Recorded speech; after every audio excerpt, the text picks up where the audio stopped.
Today we learned a New Orleans scrapyard is back open just a month after it was raided by police. Investigators found large steel beams at Uptown Recycling, reported stolen from a construction site just off the Pontchartrain Expressway. Paul Murphy has the update. Friday, Uptown Recycling on South Claiborne Avenue was open and appeared to be doing business as usual.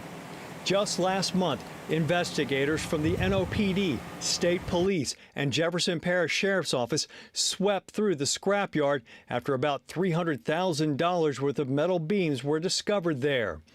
Video shows the material being taken from the 504 golf complex, now under construction at the old Times-Picayune building site on Howard Avenue. It's got a lot of people kind of scratching their head. City Council Vice President Helena Moreno wants to know why the NOPD has yet to apply the city's new padlock law at Uptown Recycling. That law allows the police chief to shut down a business harboring illegal activity. That includes, obviously the materials that were found from the golf project and, potentially other stolen items that were recovered from that particular business. Mayor LaToya Cantrell's office is working on a new city ordinance that would make it tougher for scrapyards in the city to accept stolen material.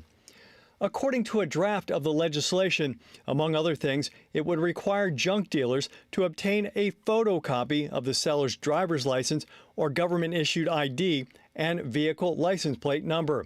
It also calls for a waiting period before a dealer can dispose of certain materials.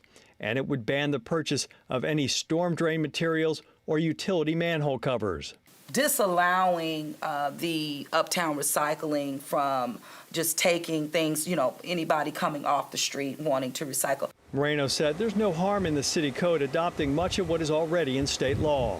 The real question here is where's the enforcement? The NOPD has not released any information about arrests in the case or what else investigators may have found at Uptown Recycling since the raid a month ago.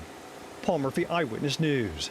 We also reached out to the developers of the 504 Golf and Entertainment Project. They did not respond in time for this newscast.